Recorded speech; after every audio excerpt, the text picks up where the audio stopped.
Bonjour à tous. Aujourd'hui, j'avais très envie de vous partager un tuto qui est extrêmement simple, sans prétention vraiment, hein. C'est pour les débutants. Un tuto donc pour créer un style de bijoux, ou plutôt d'objets qui m'obsède pas mal en ce moment, ce sont les ex-voto. Alors les ex-voto, qu'est-ce que c'est ? Ce sont, vous voyez ces cœurs flamboyants, parfois ailés, ou parfois on y trouve un œil dessus, qui sont souvent très clinquants, très dorés. C'est un symbole religieux qui représente, je crois, une offrande faite à un dieu en demande d'une grâce ou en remerciement d'une grâce, quelque chose comme ça.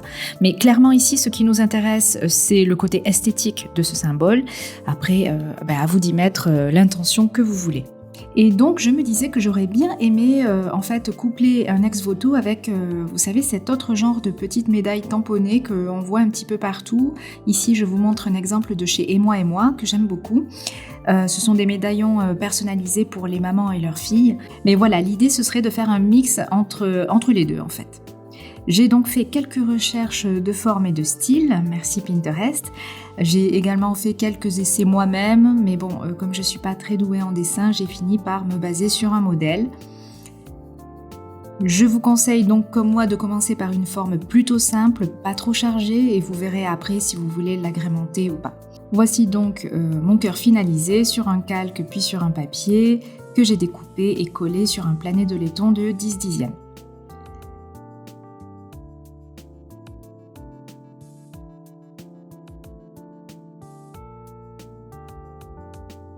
Vous noterez que j'ai fait en sorte d'avoir un reperçage vers le haut sur la petite crête pour pouvoir le mettre en pendentif.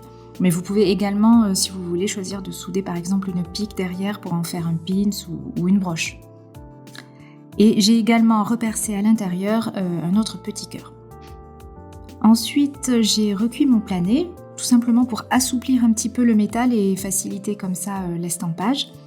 Après l'avoir déroché, je ne m'attaque pas tout de suite au limage, mais par contre je vais faire en sorte d'avoir une finition presque miroir d'ores et déjà, parce que vous allez voir, ça va être très utile par la suite.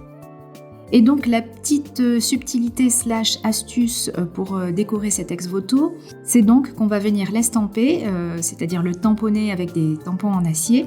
Mais le truc, c'est que comme on n'a pas toujours forcément tout le matériel possible et imaginable, tous les ciselets et les estampes que l'on souhaiterait quand on débute, eh bien je vous propose tout simplement d'utiliser un set d'alphabet en acier, un set qu'on peut trouver un petit peu partout, que ce soit chez les fournisseurs, chez Amazon, même dans les magasins de bricolage. Pour ma part ici, je vais utiliser donc un set de majuscules en Arial qui fait 2,5 mm de hauteur. Et je vous mettrai bien entendu en barre d'infos des exemples de sets d'alphabet que j'ai trouvés sur internet. Je vous conseille de faire quelques essais sur une chute de laiton. Donc faites marcher votre imagination, détournez les lettres. Ici par exemple le bas du U peut faire un petit motif bouclé.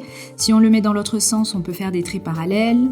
Le O peut être intéressant aussi. Le V, le W, ça peut faire des chevrons ou des flèches. Le point évidemment. Bref, moi pour mon ouvrage du jour, j'ai décidé d'utiliser le point et le I. On va essayer de rester sobre. Je vais donc venir appliquer mon point sur tout le contour du cœur. Alors je m'aide pour ça d'un petit repère avec un feutre indélébile. Il faut essayer d'être aussi régulière que possible, autant dans l'espacement que dans la force de frappe. Et c'est pour ça que l'effet miroir peut être particulièrement pratique. Ensuite, je vais venir donner un petit effet de profondeur derrière le cœur intérieur avec une barre, c'est-à-dire la lettre I. Alors j'essaie autant que possible de bien aligner en me donnant des repères toujours avec un feutre indélébile. Et évidemment, c'est pas toujours très facile à faire, ça demande un petit peu d'entraînement. Voilà, pour ce modèle, je pense que je vais m'arrêter là, mais on peut imaginer tout un tas d'autres déclinaisons ou de le charger un petit peu plus, c'est selon les goûts, vraiment. À noter que pendant le tamponnage, on a écrasé le métal, parfois on l'a déplacé, tordu, et à l'arrière on voit que l'ouvrage il est marqué. Donc c'est maintenant qu'on va s'occuper des finitions. Le faire plus tôt, ça n'aurait pas été judicieux puisqu'il va falloir le refaire après. Donc si besoin, on recuit le planet pour pouvoir l'aplanir. Ici je n'en ai pas besoin, mais par contre je vais venir limer les bords et les repercer. Ensuite on passe au polissage pour faire une belle finition bien dorée, bien brillante. Mais vous pouvez également la faire plus mate. Voilà le résultat. J'aime beaucoup la brillance et le côté sobre du bijou. Mais alors qu'on pourrait le laisser tout à fait tel quel et l'utiliser comme ça, à ce moment-là, j'ai eu une espèce de fulgurance et je me suis dit que j'avais envie de pousser un petit peu plus loin cet ex-voto, vous allez voir. Donc vous pouvez vous arrêter, vous pouvez tout à fait choisir de vous arrêter là, mais si vous voulez suivre mon modèle, il faudra quand même avoir comme technique le brasage, connaître le brasage des métaux, puisque là, je vais venir ajouter une autre plaque derrière celle-ci, donc une plaque de 6/10 à l'arrière. Je vais venir tracer le contour de mon cœur sur mon planet pour me donner un repère, et puis je vais venir tracer des petits arcs de cercle tout autour. Alors d'abord au feutre fin indélébile, puis ensuite, quand je trouve la forme qui me convient, je vais le faire à la pointe à tracer. Je viens ensuite découper ma plaque et je vais même venir y inscrire un petit message, un vœu, puisque après tout l'ex-voto est fait pour ça à la base, hein, donc je vous le montre pas, je le garde pour moi. D'ailleurs c'est pas un vœu, c'est un remerciement que j'ai marqué. Alors évidemment une fois soudé, bien entendu, on ne le verra plus ce message, mais voilà, l'important c'est que je sache qu'il est là. Voilà, comme pour l'autre partie, je vais recuire, aplanir si besoin, limer les contours et faire les finitions.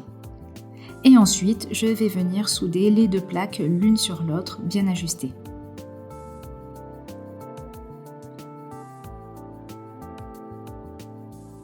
Et voilà à quoi ressemble mon médaillon avec ces deux plaques soudées entre elles. Je le trouve un brin plus excentrique et j'aime beaucoup. Et là, je vais vous montrer l'idée que j'ai eue, une petite astuce qui est absolument pas conventionnelle en bijouterie, mais bon, je vous la montre quand même parce que ça peut faire son petit effet. Je vais venir tout simplement colorer le petit cœur intérieur avec tout simplement du vernis à ongles rouge. Bon, vous pouvez le choisir d'une autre couleur évidemment. Et c'est tout simple, il suffit de mettre une petite goutte, il faut essayer de bien doser évidemment, de céder éventuellement pour ne pas déborder. Et puis de laisser sécher tout simplement. Alors par expérience, vous pouvez le passer au tambour à polir si besoin, ça ne s'enlèvera pas. Et voilà à quoi ressemble mon bijou, il n'y a plus qu'à le monter sur un collier et tada! Voilà, j'espère que vous avez aimé cette vidéo. Si c'est le cas, n'hésitez pas à liker et puis surtout, n'oubliez pas de vous abonner à la chaîne ainsi qu'à la newsletter du blog, dont vous trouverez le lien en barre d'infos pour ne rien manquer. Et puis évidemment, si vous réalisez votre ex-voto comme le mien, eh bien n'hésitez pas à me taguer sur Instagram, ça me ferait plaisir de le voir et de le partager.